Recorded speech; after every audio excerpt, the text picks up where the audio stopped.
Triumph and Tragedy can be at first a confusing game to get into, but once you get the hang of it and learn the ropes, it should actually be fairly rewarding. So you can see here that the first thing we have to do in this game is to actually found a country. And your country name can include spaces, it can contain special characters. You really don't have to worry about it too much because you can always rename it later on. So we're just going to go with this name, and you can see that this works. And the next thing that we have to do is you can check your DMs, it will send you a written tutorial, and it's highly advised that you actually follow this, so we're going to be following it in order. So let's resolve this event.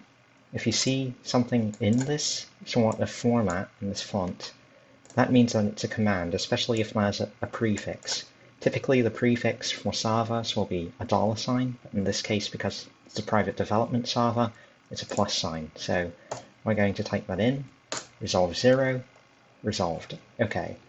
So the next thing we have to do is pick our government. So we're going to go back to the main server, and we can actually bring up a list of all the available governments that we have. And we can choose one of these governments. We're going to go with democracy. So what we do is you can actually copy and paste this into your chat bar, because this is the exact command as it's spelled out. And we have changed our government. So to confirm this, we can go take a look at stats or overview, and you can actually see that our government type has been changed to a democracy. So let's go back and let's see what the next thing we have to do is. We have to settle a province. So in order to settle a province, go to the map channel. This will actually vary depending on the server you're in, and you pick an empty province. So let's go with an arbitrary number, let's say 15, this area here. We go back in and we type settle 15.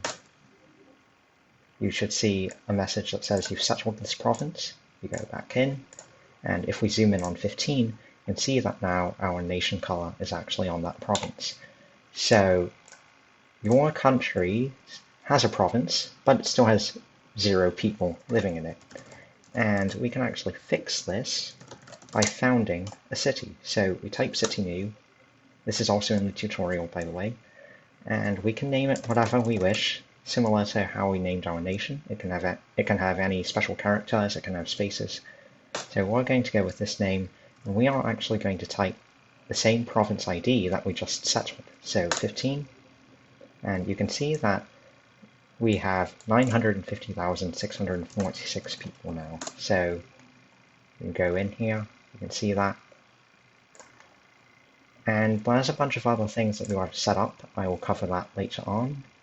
But for now, what we can actually do is we finished setting up our country.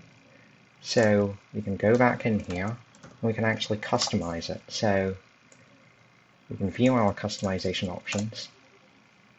And here we can rename our country, we can set a motto, we can set our cultural name, and it all works pretty similar to what we've done before. So we can just set our motto, and the next time we bring up our stats screen, we can see that this is our motto.